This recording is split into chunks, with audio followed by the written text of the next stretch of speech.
Eh ben, c'est vraiment avec une joie que je me tiens devant vous. C'est un plaisir de vous revoir encore ce soir parmi nous, toujours pour étudier cette parole. Et également, je souhaite la bienvenue à tous ceux qui nous écouteront par les voies d'Internet, puisque, comme vous le savez, ces vidéos seront rediffusées sur Internet. Nous avons vu que la prière était vraiment ce moyen que Dieu nous donne. C'est vraiment un moyen privilégié, n'est-ce pas, de pouvoir nous adresser à celui qui est le roi, on va dire, de l'univers tout entier, de toutes les galaxies.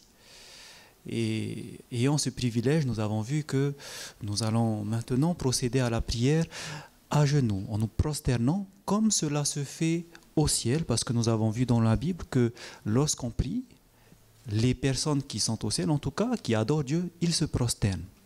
D'ailleurs, j'aimerais vous faire remarquer que lorsque vous allez feuilleter votre Bible, vous allez voir que tous ceux qui priaient à genoux. Le seul moment où vous allez voir une personne en tout cas se prier en étant debout, c'est lorsque vous allez voir la parabole du publicain et du pharisien que nous avons étudiée. Vous allez voir le publicain qui lui sera en train de se prosterner, de demander pardon, et le pharisien lui qui sera debout et qui priera debout. D'accord ? Donc, bien sûr, nous avons vu qu'on peut prier debout, mais c'est un privilège lorsqu'on est ensemble de pouvoir se prosterner et de se mettre à genoux. Je ne dis pas qu'il faut tout le temps prier à genoux, mais dès que vous le pouvez, si vous êtes d'accord, nous pouvons le faire et nous mettre à genoux. Et nous avons vu que la prière était importante parce que cela nous permettait de demander à Dieu ce dont nous avons besoin. Nos besoins physiques, mais aussi des besoins spirituels. Et présentement, alors que nous allons entrer dans la parole de Dieu, nous aurons besoin d'un besoin spirituel qui est incontournable, puisque nous avons vu que ceux qui sont charnels ne peuvent comprendre ce qui est à l'intérieur. Il faut demander à celui qui a inspiré ce livre de nous donner l'intelligence. Et nous avons vu que c'est le Saint-Esprit. Et c'est pour cela, avant d'entrer dans l'étude, nous allons réclamer cela à Dieu. Et je vous invite pour cela à vous mettre à genoux. Et nous allons demander à Dieu le Saint-Esprit.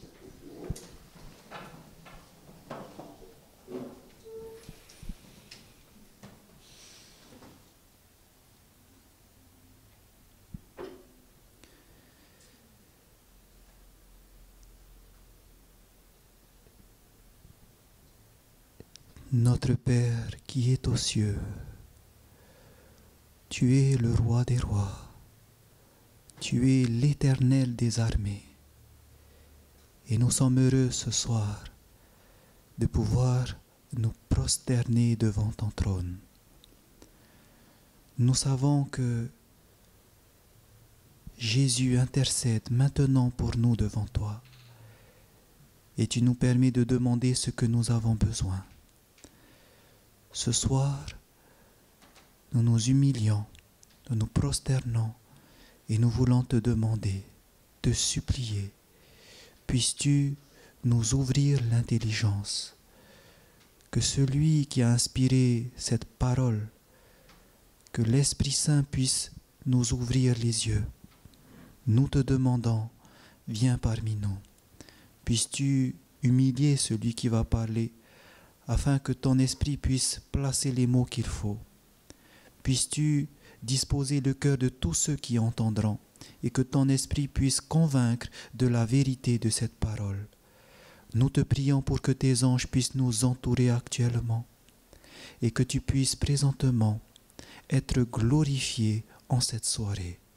C'est notre prière que nous voulons t'adresser et nous te remercions de l'avoir exaucée. En Jésus. Amen.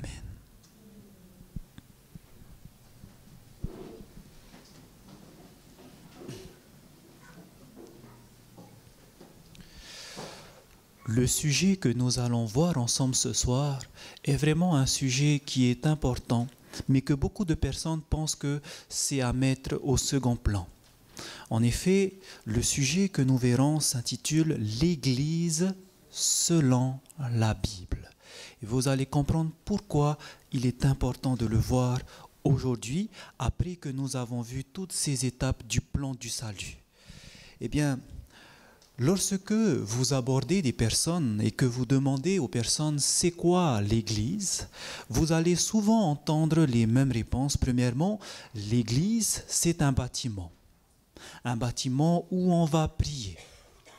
Quand vous demandez aux personnes c'est quoi l'Église, même aux responsables religieux, il y a une définition qui est commune, que ce soit chez les catholiques, protestants, orthodoxes, c'est-à-dire tous les principaux dénominations du christianisme. Voici la réponse qui est donnée et qui est synthétisée dans cette phrase. Qu'est-ce que l'Église?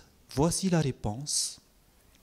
C'est une organisation religieuse qui est hiérarchisée et qui est composée premièrement de religieux et de laïcs. C'est-à-dire que vous aurez les religieux qui sont en haut de la hiérarchie et les laïcs, donc le peuple, qui sont là, qui assistent. On vous dit que ces religieux, ils sont en nombre limité. Il n'y en a pas beaucoup. Et ce sont ces personnes qui animent les services. C'est ce que nous voyons. Et les laïcs, c'est-à-dire le peuple, ceux qui viennent, ils se rendent à ces services. Pourquoi? Parce que c'est un devoir qu'ils doivent envers l'Église. Donc voici la définition commune que vous aurez dans le christianisme quand on vous demande c'est quoi l'Église. Une organisation avec en haut les religieux, ils ne sont pas beaucoup, c'est eux qui tiennent les services, et vous avez le peuple qui, eux, viennent simplement écouter et ils doivent se rendre à l'église. Donc c'est ce que vous voyez, il faut aller le dimanche parce que c'est un devoir, je me rends chaque dimanche à l'église, et c'est ça ce qu'on appelle l'église.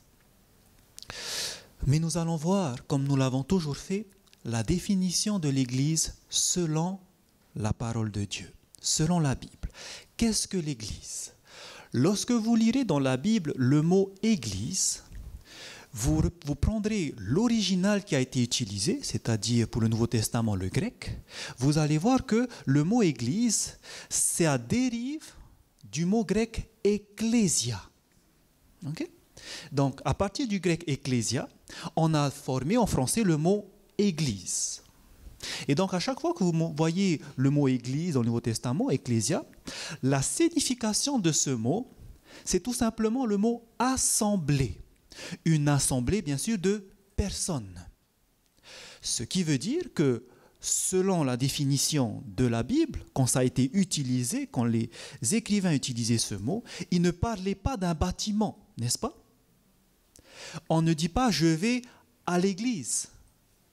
On dirait plutôt, je vais au temple, je vais à la chapelle. Pourquoi? Parce que l'église, c'est une assemblée, ce sont des personnes. Je dirais plutôt alors, je me rends et où je vais rejoindre l'église. Ça serait une expression plus juste. Parce que l'église, c'est les personnes. Ce sont des personnes. Dans l'Ancien Testament, le mot « assemblée » aussi était écrit, mais ce n'était pas en grec, c'était en hébreu. Ils utilisaient le mot « kahal ». Donc, c'est seulement dans le Nouveau Testament que vous aurez le mot « ecclésia ». C'est pour ça que dans l'Ancien Testament, ce n'est pas marqué « église », c'est marqué plutôt « l'assemblée du désert ». Donc, ça serait aujourd'hui, si on comprend, c'est Israël. Israël qui était au désert. Dans le Nouveau Testament, on nous parle maintenant d'une autre église, d'une autre assemblée qui est Israël spirituel. Nous verrons plus tard qu'est-ce que c'est Israël spirituel. Donc, maintenant que nous comprenons c'est quoi l'église, ce sont des personnes. Regardez ce à quoi Paul compare l'église, ces personnes, cette assemblée. Et nous allons prendre pour cela dans 1 Corinthiens, au chapitre 12, 1 Corinthiens, au chapitre 12, et nous lirons à partir du verset 27. À quoi compare Paul cette église, cette assemblée, ces personnes? Dans 1 Corinthiens chapitre 12, le verset 27, il est écrit « Vous êtes », donc là il parle à qui? Aux Corinthiens, c'est-à-dire aux chrétiens de l'église qui se trouve à Corinthe. Vous êtes le corps de Christ et vous êtes aussi ses membres, chacun pour sa part. Donc, Paul compare l'assemblée, l'Église, au corps de Jésus-Christ. Et de même que dans un corps, qu'est-ce qu'il y a? Dans un corps, il y a des membres, n'est-ce pas? La main, le pied, l'épaule. De même que dans un corps, il y a des membres, de même, chacun des personnes sont les membres du Christ. Voici à quoi est symbolisée cette assemblée. Le corps du Christ. Regardez maintenant au verset 8. Lorsqu'on prend la main et le pied, est-ce qu'ils ont le même rôle? Non. Le membre qui est le pied et le membre qui est la main n'ont pas le même rôle. Et c'est pour ça que lorsque nous lisons à partir du verset 8, vous voyez également que les personnes formant l'Église n'ont pas aussi le même rôle. À partir du verset 8, nous lisons « En effet, à l'un est donné par l'Esprit une parole de sagesse, à un autre une parole de connaissance selon le même Esprit, à un autre la foi par le même Esprit, à un autre le don des guérisons par le même Esprit, à un autre le don d'opérer des miracles, à un autre la prophétie, à un autre le discernement des esprits, à un autre la diversité des langues, à un autre l'interprétation des langues.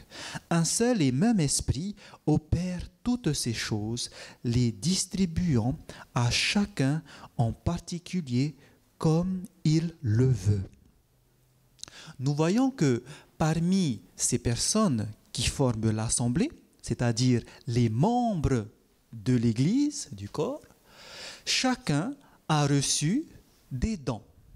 Des personnes qui auront le don de la foi, le don de guérison, le don de la connaissance, le don de la sagesse. Et parce que chacun de ces membres ont reçu des dons de l'Esprit, c'est l'Esprit qui donne ces dons, vous allez comprendre maintenant que parce qu'il y a ces différents dons, il y aura différentes façons d'exprimer ces dons dans l'Église au travers des ministères. C'est ce que nous voyons au verset 4. Il y a diversité de dons, mais le même esprit, diversité de ministères, mais le même Seigneur. Et nous continuons, diversité d'opérations, mais le même Dieu qui opère tout en tous. Donc parce qu'il y a différentes personnes qui n'ont pas reçu de l'Esprit Saint le même don, chacun aura une fonction différente. Et c'est pour ça que dans une église, dans une assemblée, il va y avoir différents ministères. Il y aura par exemple le ministère de pastorat, le pasteur. Il y aura par exemple le ministère de diaconat, les diacres. Vous aurez les évangélistes, les docteurs. Tous ces termes que vous trouvez dans la Bible, ce sont ces différents ministères. Ce sont des personnes qui ont reçu du Saint-Esprit un don et qui le mettent au service de Dieu. Donc c'est ça l'Église. Quand vous comprenez cette définition, vous voyez que rien que selon la définition un corps de Christ, il n'y a pas quelqu'un qui est supérieur à un autre, n'est-ce pas? On ne peut pas parler ici de hiérarchie. On ne peut pas parler qu'il y a des religieux et des laïcs, puisque ces laïcs aussi font partie de l'Église. Ces laïcs aussi ont reçu quoi? Des dons.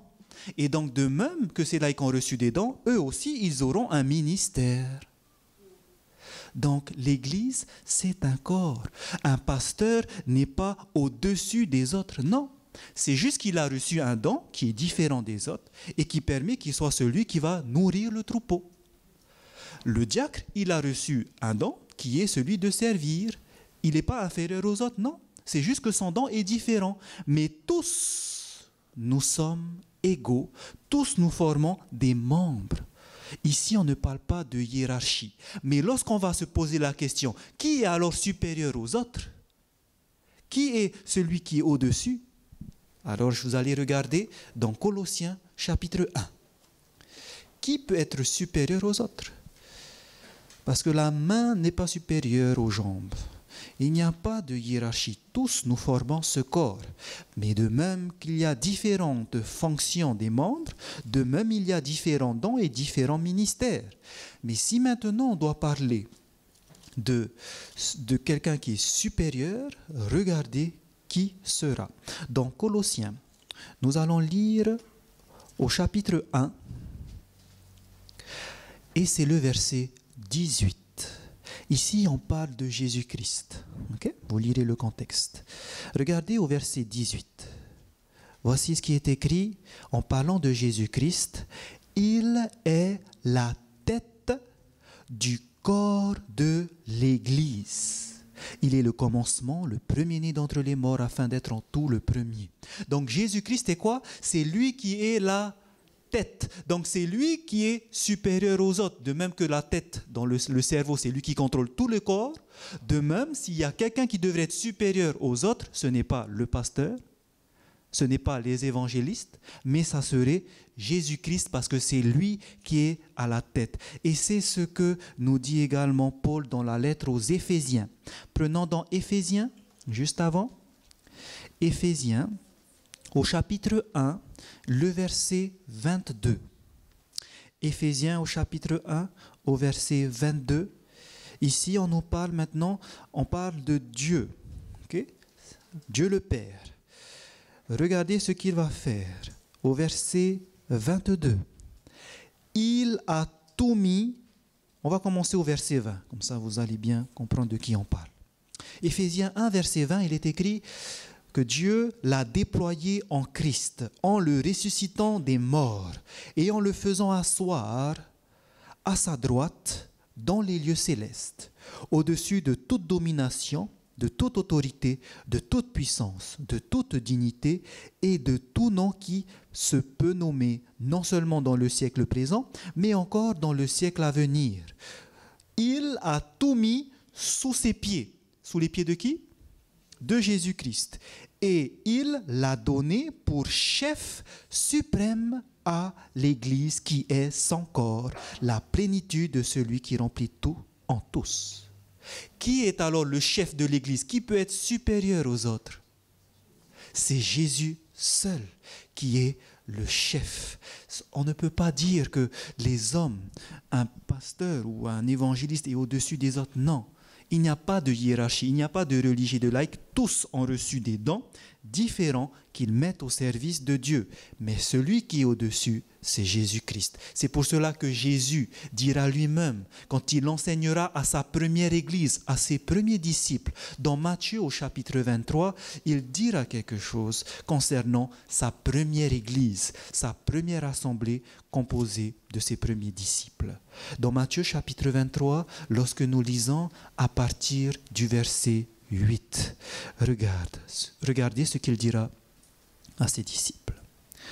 Matthieu 23, verset 8, il est écrit « Mais vous, ne vous faites pas appeler Rabbi, c'est-à-dire maître, car vous n'avez qu'un maître qui est le Christ, et vous êtes tous frères. » On est tous pareils.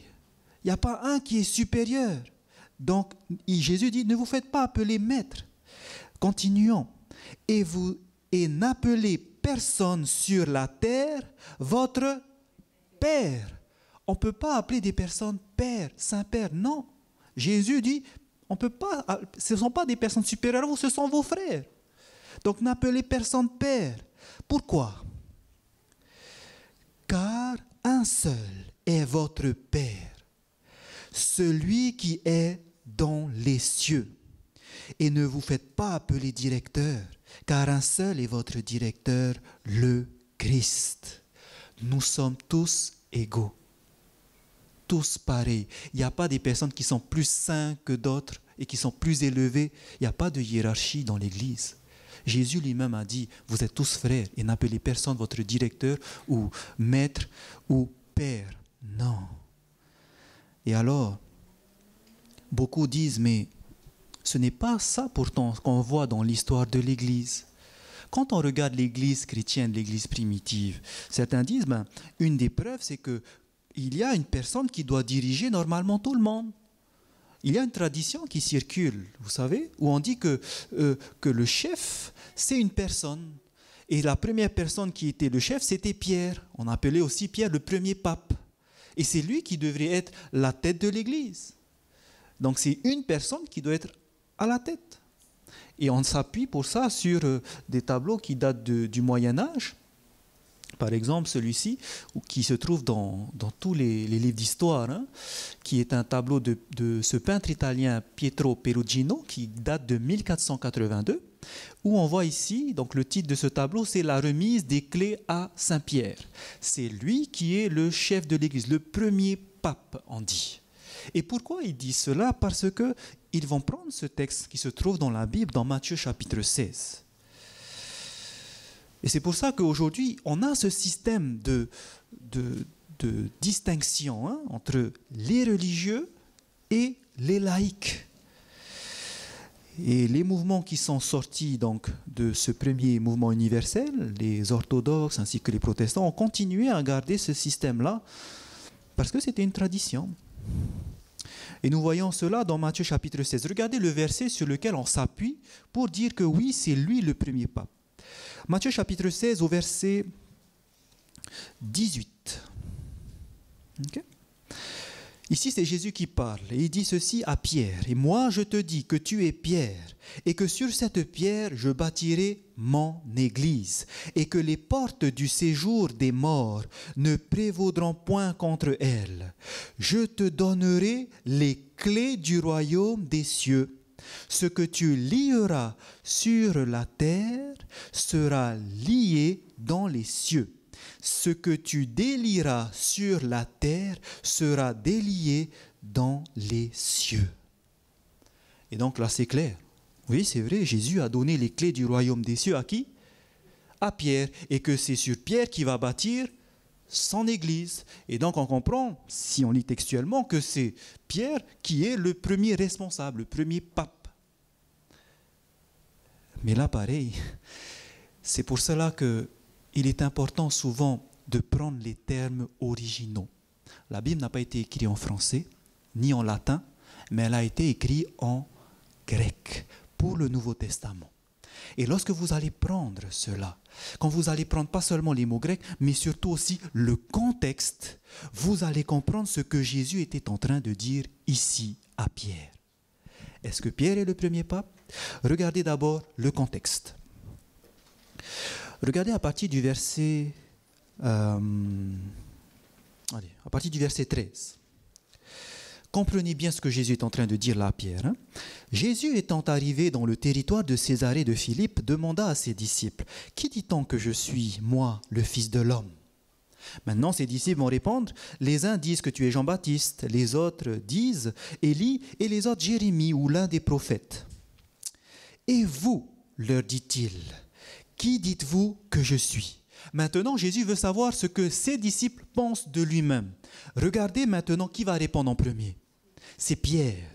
Et regardez ce que Simon-Pierre va répondre, verset 16. Simon-Pierre répondit, « Tu es le Christ, le Fils du Dieu vivant. » Vous voyez ce témoignage que Pierre va sortir? Que toi, tu es le Christ, c'est-à-dire le Messie, le Fils du Dieu vivant. Regardez au verset 17. Jésus, reprenant la parole, lui dit, « Tu es heureux, Simon, fils de Jonas, car ce ne sont pas la chair et le sang qui t'ont révélé cela, mais c'est mon Père qui est dans les cieux. » Donc là, Jésus va dire ce qui vient de sortir de ta bouche, que je suis le Fils de Dieu, mais que je suis le Christ, le Messie, ça c'est Dieu qui te l'a soufflé au travers de son esprit. Et maintenant, comprenez ce qu'il va dire. Maintenant, verset 18, « Et moi, je te dis alors que tu es Pierre, et que sur cette pierre, je bâtirai mon église. » Et là, vous allez comprendre de quelle pierre il est en train de parler là. Quand vous allez prendre le mot grec pour le nom Pierre, c'est le mot Pétros. Le mot Pierre, le nom Pierre, c'est le mot Pétros. Le mot Pétros signifie un petit caillou qui roule. Okay? Un petit caillou. Et Jésus va dire que sur cette pierre, et là ce n'est plus le même Pierre. Ce n'est plus Pétros que Jésus va dire, c'est le mot Pétra. Le mot Pétra signifie un rocher, un gros rocher, stable. Et Jésus dit maintenant que sur ce rocher, je vais bâtir mon église. Sur quel rocher Jésus est en train de parler ici? de ce même rocher qui est sorti de la bouche de Pierre. Quand Pierre a dit à Jésus, tu es Christ, le Fils de Dieu, Jésus va lui répondre, ça vient de Dieu, c'est mon Père qui t'a dit ça. Eh bien, toi, tu es Pierre. Mais moi, je te dis que sur la pierre qui vient de sortir de ta bouche, quand tu as dit que je suis le Fils de Dieu, sur ce fondement, je vais bâtir mon Église. On ne parle plus ici de Pierre. Mais quand Jésus a dit que sur cette pierre, je vais bâtir mon Église, sur ce fondement, il était en train de faire allusion à une prophétie que Ésaïe avait prononcée 700 ans avant. Ésaïe avait prononcé que Dieu, l'Éternel, va envoyer une pierre. C'est pour ça que Jésus va passer cette pierre. Dans Ésaïe 28, verset 16, c'est pourquoi ainsi parle le Seigneur l'Éternel. Voici, j'ai mis pour fondement en Sion une pierre éprouvée, une pierre angulaire de prix, solidement posée. Cette pierre est la pierre la plus importante sur laquelle Dieu va construire son Église. Qui était cette pierre qui a été prophétisée par les prophètes de l'Ancien Testament? C'est Jésus-Christ. Et quand Pierre a dit à Jésus que tu es le Christ, Jésus l'a repris en disant que c'est sur lui-même, sur cette pierre annoncée par Ésaïe, que son Église va être bâtie. Et nous savons que Pierre avait compris cela, parce que plus tard, dans ses lettres qu'il va écrire, il ne va pas dire qu'il était en effet cette pierre que Jésus a dit qu'il va bâtir son Église. Non, Pierre lui-même va le reconnaître dans 1 Pierre 2, versets 3 et 4. Il dira lui-même que si vous avez goûté que le Seigneur est bon, en parlant de Jésus-Christ, approchez-vous de lui, pierre vivante, rejetée par les hommes, mais choisie et précieuse devant Dieu. Pierre savait que la pierre angulaire que Jésus avait dit qu'il va bâtir dessus, ce n'était pas lui, mais c'était le Seigneur Jésus-Christ. C'est sur lui que devait être bâtie son Église, parce que Jésus a dit que le séjour des morts ne peut prévaloir sur cette Église. Or, vous savez ce qui s'est passé pour Pierre. Lui-même a renié 3 fois son maître. Le séjour des morts a prévalu sur Pierre. Mais Jésus dit que c'est lui sur le qui ça doit être bâti. Ce n'est pas sur un homme. Imaginez un petit peu si ça devait être bâti sur un homme faible. Juste avant, on nous dit que Pierre, inspiré de Dieu, va dire que tu es le Christ, mais regardez ce qui va se passer juste après. Matthieu 16, 23. Mais Jésus se retourna et dit à Pierre, arrière de moi qui? Satan. Parce que qu'est-ce qui s'est passé à ce moment-là? Alors que Jésus va dire qu'il va être livré, Pierre disait, non, tu ne vas pas le faire, tu ne vas pas mourir. Mais qui a inspiré cela? C'est plus Dieu là. C'est Satan qui a inspiré ça. C'est pour ça qu'il va le dire, arrière de moi, Satan. Est-ce que Jésus va permettre que son Église soit bâtie sur un homme qui est instable? Non, c'est pour ça qu'il va dire, tu es bien mon Pierre, Pétros, hein, ce caillou qui roule. Mais non, l'Église de Dieu sera bâtie sur Christ lui-même, pas sur un homme. Et nous ne devons pas mettre la confiance en une personne, parce que les hommes sont déchus. Oui, nous pouvons être transformés par la puissance du Saint-Esprit.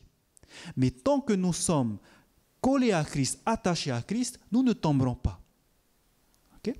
Mais dès le moment où il y a cet orgueil, nous ne sommes pas en Christ, sachez que ces personnes ne sont pas dirigées par Dieu. Et Dieu lui-même nous dit qu'il ne faut pas mettre notre confiance en un homme qui est charnel, qui est aussi faible que nous. Parce qu'il nous dit dans Jérémie 17, verset 5, ainsi parle l'Éternel. Maudit soit l'homme qui se confie dans l'homme, qui prend la chair pour son appui et qui détourne son cœur de l'Éternel. Voici ce qui se passe que quand vous allez vous confier dans les hommes, confier dans ce qu'ils disent, vous n'allez pas vérifier dans la parole. Petit à petit, sans le savoir, vous allez vous détourner de Dieu. Vous allez regarder ces hommes comme vos idoles, c'est eux que vous devez regarder. Et c'est pour ça que je vous incite tout le temps, lorsque vous rentrez à la maison, de prendre le résumé qu'on vous distribue et de vérifier que toute chose qui est dite vient de la parole. Parce que vous ne devez pas mettre votre confiance dans des hommes. Ne vous confiez jamais dans l'homme, seulement dans Dieu. Maintenant, alors que nous comprenons que l'Église, c'est cette assemblée C'est cette assemblée qui tous entre eux sont frères, parce qu'ils sont nés de Dieu. Toutes ces personnes.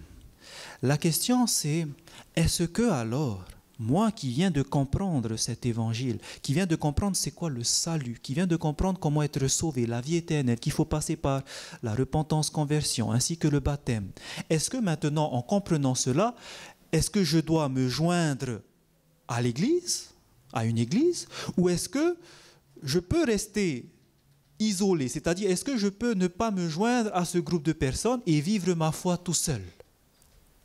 Qu'est-ce que vous en pensez? Regardez ce que dit la parole dans Actes chapitre 2.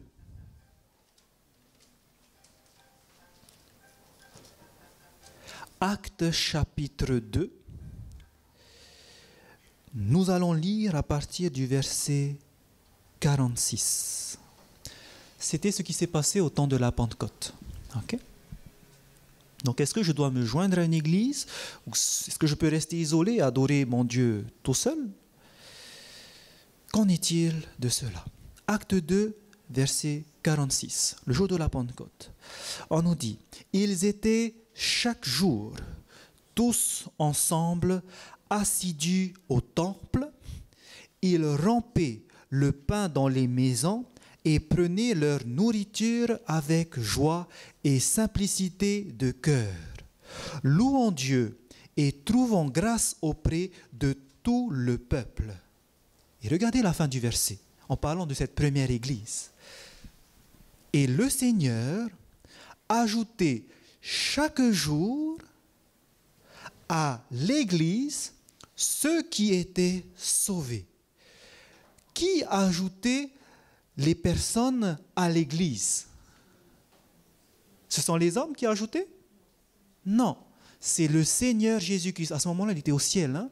Donc, ça vient de qui cette initiative de faire l'église? Ça vient des hommes? Non. Le fait qu'il y ait ce groupe de personnes, ça vient de Jésus-Christ, de Dieu lui-même.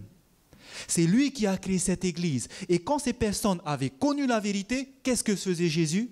Il apportait ces personnes à l'église. Donc, est-ce que Dieu veut que nous restions tout seuls de notre côté? Non. Il veut qu'on se joigne à une église. Et c'est ce que Paul également nous dit, surtout à notre époque, dans Hébreux chapitre 10. Regardez le verset 25. Ce n'est pas dans le plan de Dieu que nous puissions adorer seuls. Ce n'est pas son plan. Hébreux chapitre 10, au verset 25, qu'est-il écrit? Hébreux chapitre 10, au verset 25, Paul écrira « N'abandonnons pas notre assemblée » ou notre église. « N'abandonnons pas notre assemblée comme c'est la coutume de quelques-uns, mais exhortons-nous réciproquement et cela d'autant plus que vous voyez s'approcher le jour. » Pour conseil même lorsqu'on arrive à la fin des temps. Nous savons que nous arrivons à la fin des temps, qu'il y aura ce royaume qui va arriver. Paul nous dit, n'abandonnez pas votre assemblée. Donc, jusqu'à la fin, il y aura toujours cette église. Il faudra se joindre à une église. Et donc, si c'est de la volonté de Dieu qu'on doit se joindre à une église, voici la question. Comment alors faire partie de l'église? Regardons dans 1 Corinthiens au chapitre 12. 1 Corinthiens. Au chapitre 12, là où on parlait de l'Église, ce corps du Christ, au verset 13, voici ce qui est écrit.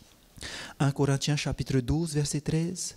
Nous avons tous, en effet, été baptisés dans un seul esprit, pour former un seul corps, soit juif, soit grec, soit esclave, soit libre, et nous avons été abreuvés d'un seul esprit. Paul dit aux Corinthiens que nous avons tous été baptisés dans un seul esprit. Et après avoir été baptisés, c'est pour faire quoi? Pour former un seul corps, c'est-à-dire pour former l'Église. Donc, comment est-ce qu'on fait partie de l'Église? Il faut d'abord passer par le baptême. Et nous avons vu, les dernières soirées, que le baptême, une personne qui se baptise, c'est une personne qui veut concrétiser cette nouvelle naissance. Il veut être enfant de Dieu et publiquement il va le montrer. Pourquoi il le fait? Parce que juste avant, il est passé par cette étape de la repentance. Il a reconnu que Jésus-Christ était son sauveur. Il a reconnu l'horreur du péché. Et maintenant, il veut se séparer du péché. Il y aura cette conversion que le Saint-Esprit va faire en lui. Donc, quelqu'un qui va se joindre à l'Église finalement, c'est quelqu'un qui est passé par ces trois expériences, qui est passé par la repentance, la conversion ainsi que le baptême. Et à ce moment-là, après avoir été baptisé, il devient membre du corps de Christ. Ce qui veut dire, c'est après le baptême qu'on devient un membre de l'Église. Et c'est ce que nous voyons. Vous vous souvenez que ce sont les étapes pour être sauvé, n'est-ce pas? Alors regardez dans Actes chapitre 2, parce que vous allez voir qu'à la Pentecôte, ceux qui ont fait cette expérience sont passés, sont entrés dans l'Église et ils sont sauvés. Actes chapitre 2. Donc c'est une autre étape dans le parcours du salut. Actes chapitre 2, à la Pentecôte, regardez ce que nous dit au verset 41. Actes chapitre 2. Donc après que Pierre ait fait ce discours, après que les personnes ont été touchées, qu'ils ont été baptisés, qu'ils ont reçu cette nouvelle, Actes chapitre 2, verset 41, il est écrit « Ceux qui reçurent de bon cœur sa parole furent baptisés. » Ceux qui ont entendu le discours de Pierre, ils ont été touchés, ils ont été baptisés. Et en ce jour-là, le nombre des disciples s'augmenta d'environ 3000. Donc ils ont été baptisés et après qu'est-ce qui se passe? Après avoir été baptisés, regardez au verset 47, c'est ce que nous avons lu. Et le Seigneur a ajouté chaque jour à l'Église ceux qui étaient baptisés, mais ici on nous dit ceux qui étaient sauvés. Pourquoi ils sont sauvés? Parce qu'ils sont passés par la triple expérience. Ils sont passés par la repentance, ils sont passés par la conversion, ils ont été baptisés, ils se joignent à l'Église et ils sont sauvés. D'accord? C'est ce que nous dit la parole de Dieu. Mais la question est celle-ci aussi. À quoi ça sert de se joindre à une Église? C'est quoi son but? Pourquoi Jésus tient à ce que les membres d'Église soient ensemble et non isolés? À quoi ça sert? Le but de l'Église, nous le voyons dans 1 Corinthiens, au chapitre 12. Un de ses buts, pardon. 1 Corinthiens, chapitre 12, au verset 26. Pourquoi être ensemble? Pourquoi ne pas rester chacun dans notre coin? Pourquoi c'est important de faire partie d'une Église? 1 Corinthiens au chapitre 12, regardez au verset 26. Et si un membre souffre, tous les membres souffrent avec lui. Si un membre est honoré, tous les membres se réjouissent avec lui. Tout simplement, lorsque quelqu'un qui vient dans l'Église et qu'il est en difficulté, qu'il souffre, le rôle de l'Église sera de faire quoi? De le soutenir, souffrir avec lui, compatir à ses faiblesses et l'encourager. C'est cela l'utilité de l'Église. Quand on est tout seul, personne ne peut venir nous voir. Mais lorsqu'on est dans l'Église, cette famille, ces enfants de Dieu, quand quelqu'un souffre, on est là pour prier avec lui, pour l'aider, pour l'encourager au travers de versets bibliques, ces promesses que Dieu nous donne. Ça sert à ça, ça sert à nous fortifier dans notre foi. C'est ce que nous lisons également dans Hébreux chapitre 12. Hébreux chapitre 12. Hébreux au chapitre 12.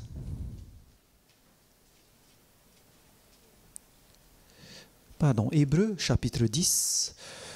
Au verset 24, voici ce que Paul dit à l'Église.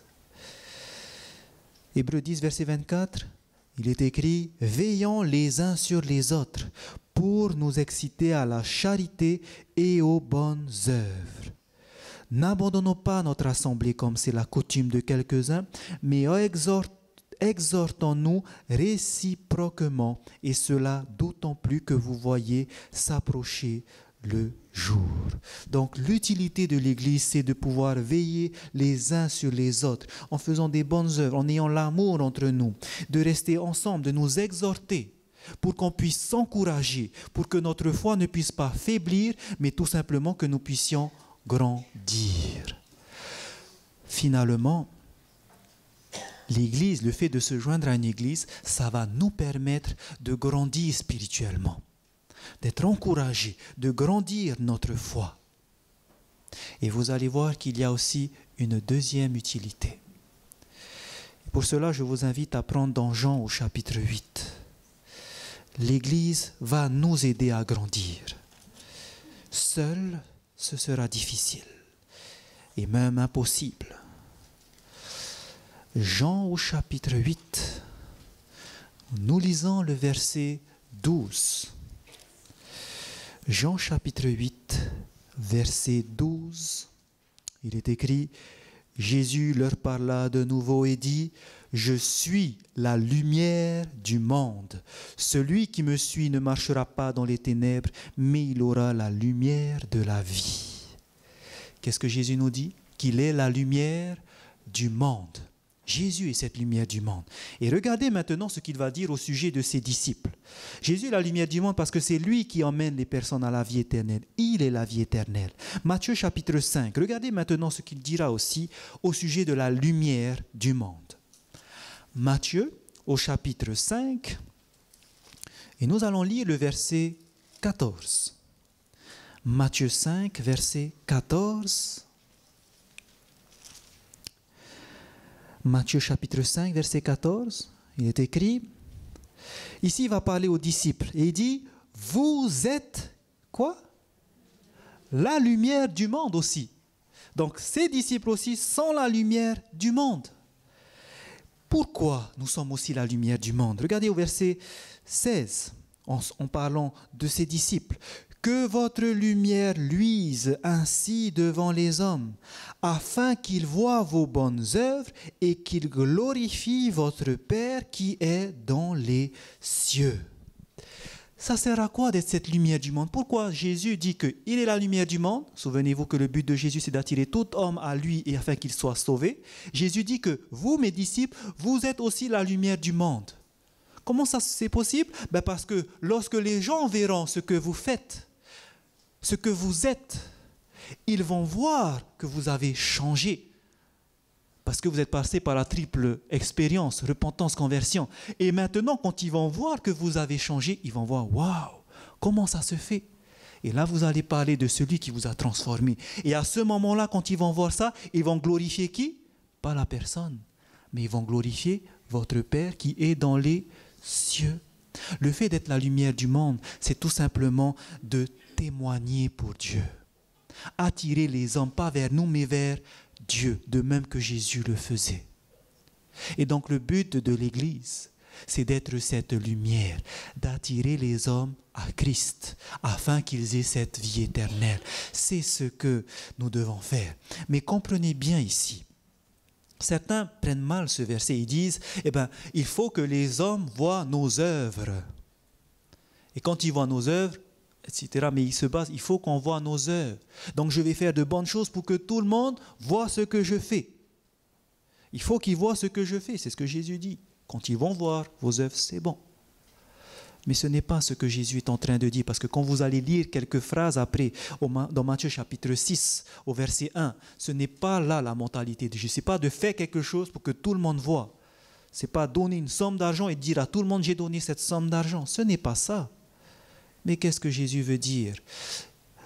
Regardez dans Matthieu chapitre 6, verset 1, il va dire, ce n'est pas du tout ça sa façon de penser. Il est écrit, gardez-vous de pratiquer votre justice devant les hommes. Ne montrez pas vos bonnes œuvres devant les hommes, pour en être vus. Autrement, vous n'aurez point de récompense auprès de votre Père qui est dans les cieux. C'est pas ça ce que ça veut dire, vous êtes la lumière du monde, montrez vos œuvres. Non, c'est pas de faire quelque chose pour être vu. Jésus dit, c'est pas ça. C'est quoi alors être la lumière du monde? Être la lumière du monde, montrer ses bonnes œuvres. Vous avez une belle image de ce qui s'est passé au mont Sinaï avec Moïse. Lorsque le peuple d'Israël était sorti d'Égypte, on va voir Moïse qui va monter auprès de Dieu et qui va rester auprès de Dieu pendant 40 jours. Pendant 40 jours, Moïse sera en communion avec Dieu. Il va parler avec Dieu. Et maintenant, qu'est-ce qui va se passer? Après qu'ils sont en communion avec Dieu, il redescend de la montagne. Mais quelque chose va se passer. Dans Exode 34, verset 29, regardez ce qui se passe quand il redescend après être resté avec Dieu. Il est écrit, Moïse descendit de la montagne de Sinaï, ayant les 2 tables du témoignage dans sa main, en descendant de la montagne, et il ne savait pas que la peau de son visage rayonnait. Est-ce que Moïse savait qu'il était en train de briller? Non. C'est la même chose quand Jésus dit « Vous êtes la lumière du monde ». Ce n'est pas faire des choses pour que les gens voient, non. C'est que vous allez faire des choses comme d'habitude, mais quand les gens vont vous voir, ils disent « Tu n'es pas le même ». Et vous-même, vous ne vous apercevrez pas parce que vous avez changé de comportement. Et cela, c'est dû à quoi? De même que Moïse, c'était parce qu'il était en relation avec Dieu qu'il a pu briller comme ça et qu'il ne le savait pas. Nous aussi, c'est quand nous allons passer du temps avec qui? Dieu. Où ça, on passe du temps avec Dieu? Dans la parole. À contempler Jésus-Christ. 2 Corinthiens 3, 18. Nous tous qui contemplons le visage découvert, la gloire du Seigneur, nous sommes transformés de gloire en gloire, comme par le Seigneur l'Esprit. Plus on contemple Jésus-Christ, comme Moïse a fait contempler Dieu, plus vous allez briller, parce que vous allez ressembler à Jésus-Christ. Les gens vont voir une nouvelle personne. C'est ça, passer du temps avec Christ, pour témoigner, être cette lumière. Pas seulement dans la parole de Dieu, mais nous avons vu aussi, la dernière fois, au travers de la prière. Parce que qui fait les œuvres en nous? C'est le Saint-Esprit. On demande le Saint-Esprit. On passe du temps à parler avec Dieu. Et lui, il nous parle dans sa parole. Donc c'est ça le but de l'Église. C'est de pouvoir témoigner, de faire connaître ce Jésus-Christ qui nous donne cette vie éternelle. Et c'est ce que Jésus dira dans Matthieu chapitre 28, versets 19 et 20. Le rôle de l'Église, c'est celui-ci. La dernière chose que Jésus dira à son Église. Allez. Faites de toutes les nations des disciples, les baptisant au nom du Père, du Fils et du Saint-Esprit, et enseignez-leur à observer tout ce que je vous ai prescrit. Quel est le rôle de l'Église? C'est d'aller et faire de toute nation des disciples, de les enseigner, de les faire montrer ce Jésus-Christ. C'est ça le rôle de l'Église, faire connaître Jésus au monde. L'Église existe pour cette seule raison. Pas seulement pour nous faire grandir, mais aussi pour qu'on puisse faire connaître la parole de Dieu. Vous savez, c'est maintenant que vous allez comprendre pourquoi Jésus avait dit dans Matthieu 16, 18 à Pierre que sur moi, je bâtirai mon église, mais je vais te donner aussi les clés du royaume. Et ces clés du royaume, tout ce que tu vas lier sur terre, tu le délieras aussi. Tu lieras, ça sera lié aux cieux. Tout ce que tu délieras sur terre sera aussi délié au ciel. Là, vous allez comprendre. Je vous pose la question. Qu'est-ce qui permet à une personne d'être liée au ciel? C'est lorsqu'elle se donne à Jésus-Christ, n'est-ce pas?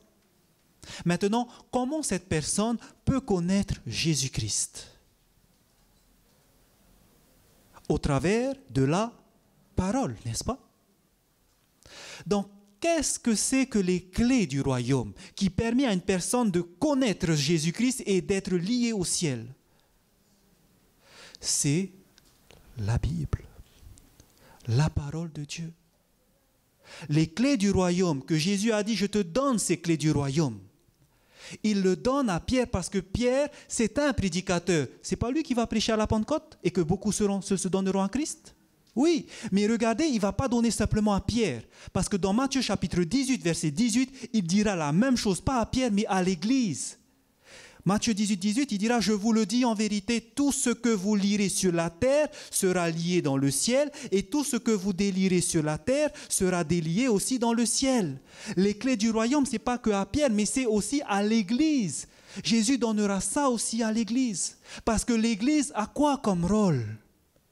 D'annoncer cette parole, de faire connaître Jésus-Christ au monde. Et lorsque le monde connaîtra, ils seront liés au ciel. Nous avons ce rôle, l'Église. C'est ça le rôle de l'Église, de faire connaître Jésus-Christ. Il n'a pas donné ce privilège à faire aux anges, vous savez. Il n'a pas donné les clés du royaume aux anges. Il a donné ça aux hommes, faire connaître Jésus-Christ. Il nous donne les clés du royaume. Ça sert à ça l'Église. Et Paul va résumer ce double rôle de l'Église qui va servir à grandir pour le chrétien, mais aussi pour faire connaître son nom au monde. Dans Éphésiens au chapitre 4. Éphésiens au chapitre 4. Ces clés du royaume ont été remises à l'Église. Et nous avons comme devoir de faire connaître Jésus-Christ au monde. Faire connaître la bonne nouvelle, l'Évangile au monde. C'est pour cela que l'Église existe. Et c'est ce que Paul affirmera dans Éphésiens au chapitre 4 et le verset 11. Vous vous souvenez que dans l'Église, il y a différents dons, différents ministères. Et lorsque Paul va citer ces ministères, regardez ce qu'il va dire. L'Église, à quoi elle sert? Éphésiens 4, verset 11. Et il a donné les uns comme apôtres, les autres comme prophètes, les autres comme évangélistes, les autres comme pasteurs et docteurs. Pourquoi tous ces ministères dans l'Église? Pourquoi? Premièrement, pour le perfectionnement des saints en vue de l'œuvre du ministère. Ça sert à quoi tous ces dons que Dieu a donnés? Pourquoi Dieu veut que ces personnes se rassemblent? Et ceux qui ont le don d'évangéliste, pasteur, docteur, ça sert à quoi? Ça va servir à perfectionner l'Église. Le mot grec ici nous dit que perfectionner, c'est équiper. Que ces personnes soient équipées pour faire quoi? En vue de quoi? En vue de l'œuvre du ministère. Quelle est cette œuvre que l'Église est appelée à faire? À faire connaître Dieu, faire connaître Jésus-Christ. Donc, premier rôle de l'Église, quand Dieu a donné les dons, c'est pour que l'Église soit équipée. Tout le monde soit équipé à faire quoi? À pouvoir annoncer Jésus-Christ au monde, avec leur talent qui leur a été donné. Peut-être pas la prédication, peut-être l'hospitalité, le diaconat, peu importe, mais ces dons, c'est pour faire connaître Jésus-Christ au monde. Et deuxième rôle, en vue de l'œuvre du ministère et de l'édification du corps de Christ. Et lorsque vous allez prendre le mot grec ici, il parle de la croissance spirituelle. L'édification du corps de Christ. Donc ça sert à édifier, à faire que le chrétien va grandir. Double rôle. Faire connaître le monde, mais aussi faire que le chrétien puisse grandir. Vous vous souvenez comment est-ce que la Bible aussi appelle cette croissance quand nous grandissons jusqu'à atteindre la stature parfaite? On appelle ça aussi la sanctification. Vous vous souvenez quelles étaient les deux premières étapes que nous avons vues les deux dernières fois? Qu'est-ce qui nous aide à grandir après le baptême? Premièrement, c'est l'étude de la parole. Deuxièmement, c'est la prière pour nous aider dans les épreuves. Et troisièmement, l'Église est un élément pour grandir. Pourquoi? Parce que nous allons nous équiper, mais surtout nous allons aller témoigner, partager Jésus-Christ au monde. Voici ce que Dieu veut pour ses enfants, qu'ils grandissent et partagent cette vérité au monde. Et pareil, de même que pour grandir, c'est le Saint-Esprit, nous l'avons vu, qui fait en nous, de même aussi pour partager Jésus-Christ, ce n'est pas de notre propre force. Regardez ce que Jésus dira à ses disciples avant que le jour de la Pentecôte arrive et que toutes ces personnes soient touchées par l'Évangile. Dans Actes chapitre 1, verset 8, Jésus dira « Mais vous recevrez une puissance, le Saint-Esprit, survenant sur vous. Et alors, qu'est-ce qui va se passer quand le Saint-Esprit sera là? Vous serez mes témoins à Jérusalem, dans toute la Judée, dans la Samarie et jusqu'aux extrémités de la terre. C'est qui fait ça? Ce n'est pas par la force de l'homme, mais c'est quelle puissance? Le Saint-Esprit, la puissance du ciel. Voici ce que Dieu donne à l'Église. Ce n'est pas un privilège de recevoir, pas une puissance que vous confère le président du pays, le secrétaire des Nations Unies, mais cette puissance que peut vous donner le roi des galaxies, le Saint-Esprit, pour pouvoir aller partager Jésus-Christ au monde. C'est ce qu'il peut nous donner. Vous savez, ce qui a fait que cet évangile a pu porter, ce qui a fait aussi que cet évangile est crédible. Souvenez-vous, c'est quoi l'évangile? L'évangile, c'est tout simplement, tu es pécheur, tu es condamné, tu vas mourir, mais Dieu a pensé à toi, il envoie son Fils Jésus-Christ pour que tu aies cette vie éternelle. Vous savez qu'est-ce qui va donner de la crédibilité à cet évangile, à cette bonne nouvelle que chacun nous pouvons être sauvés rien qu'en acceptant Jésus-Christ? Qu'est-ce qui donne la crédibilité à ce message? Qu'est-ce qui va dire que oui, c'est vrai, on peut avoir la vie éternelle? Vous savez qu'est-ce qui nous donne l'assurance de la vie éternelle? Ce qui nous donne l'assurance de la vie éternelle, c'est parce qu'il y a un homme qui a vaincu la mort. Qui est cet homme? Jésus-Christ. Si Jésus-Christ était resté dans le tombeau, à quoi ça sert de croire en la résurrection? Jésus est un menteur alors. Il n'y a pas de résurrection, mais Jésus est ressuscité. Et c'est cette vérité qui va donner de la crédibilité à l'évangile que nous proclamons. Que nous pouvons avoir la vie éternelle. Pourquoi? Parce que Jésus lui-même a été ressuscité. Cet homme qui a été ressuscité, il peut aussi donner la vie à tous ceux qui croient en lui. Et vous savez cette vérité, qu'est-ce que Satan a fait? Il ne voulait pas que Jésus ressuscite. Parce qu'il savait que s'il ressuscitait, cet évangile peut partir. Parce que ça sera vrai ce qu'il a fait. C'est pour cela que vous allez voir dans l'évangile de Matthieu qu'au moment où Christ est descendu de la croix, il y aura les sacrificateurs qui vont dire à Pilate d'envoyer une garde romaine. On va l'emmener dans un tombeau. On va faire emmener devant ce tombeau un gros roc où tous les soldats ont dû faire pour déplacer ce rocher-là. Et aussi, en plus, non seulement il y aura le roc, en plus ça va être scellé du sceau romain, mais en plus on va emmener une garde. Pourquoi tout ça? La Bible nous dit que les sacrificateurs étaient inspirés par Satan. Hein? Parce que l'ennemi ne voulait pas que Jésus fasse quoi?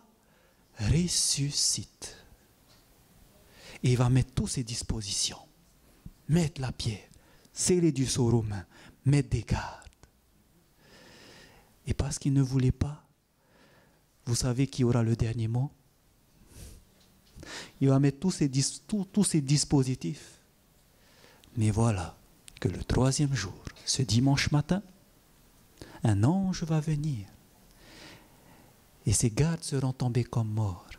Et l'ange dira à Jésus, maintenant tu peux te réveiller.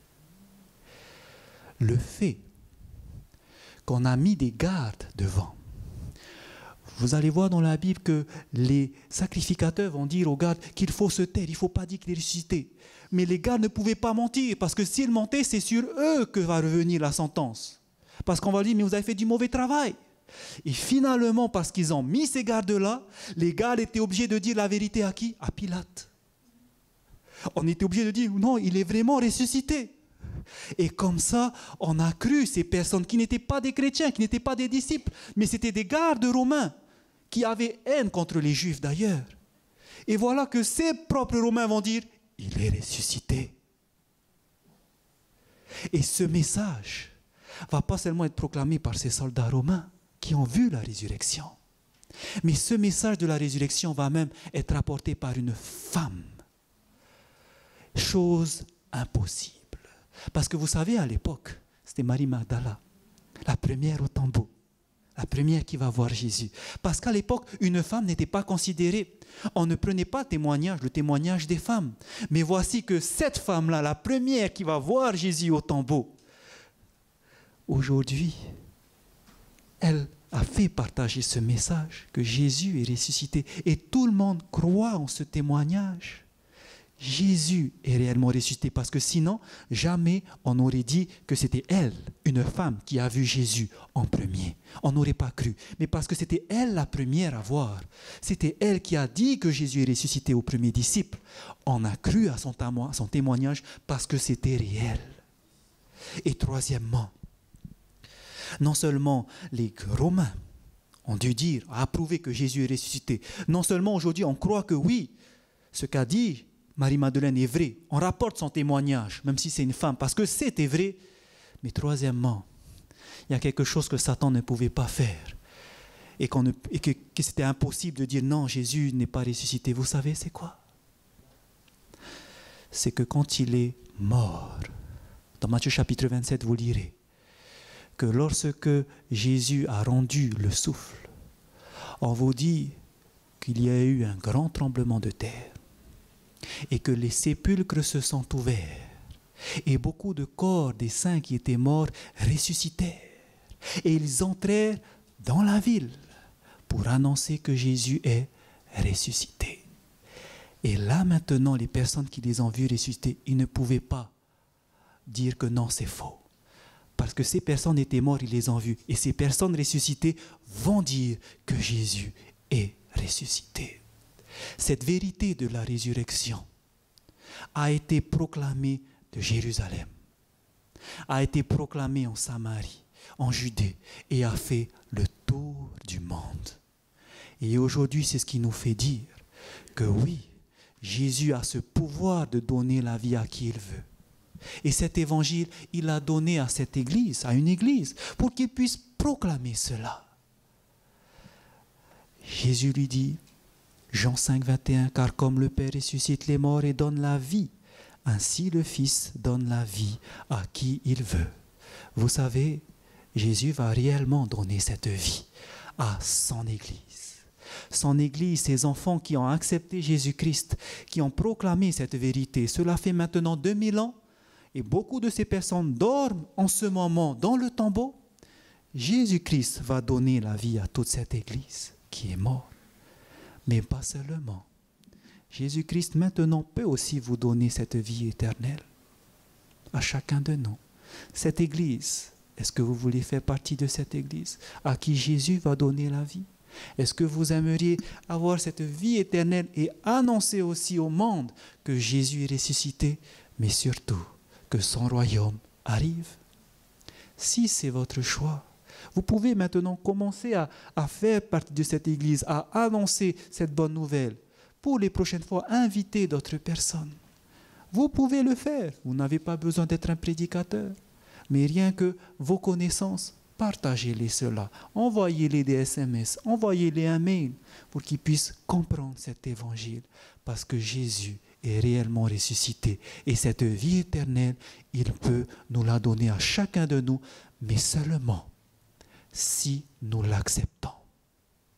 Dieu ne force personne. Il met devant nous la bénédiction et la malédiction, la vie et la mort. Nous avons ça. Et nous avons le choix. Tout ce que peut faire Dieu, c'est de vous conseiller. Et il vous dit, choisis la vie afin que tu vives. Quel est votre choix ce soir? Je pense que nous avons tous choisi la vie, n'est-ce pas? Partageons alors cela au maximum de personnes que nous pouvons, parce que ce royaume va bientôt venir. Que le Seigneur puisse vous bénir et à la prochaine fois. Bonne soirée.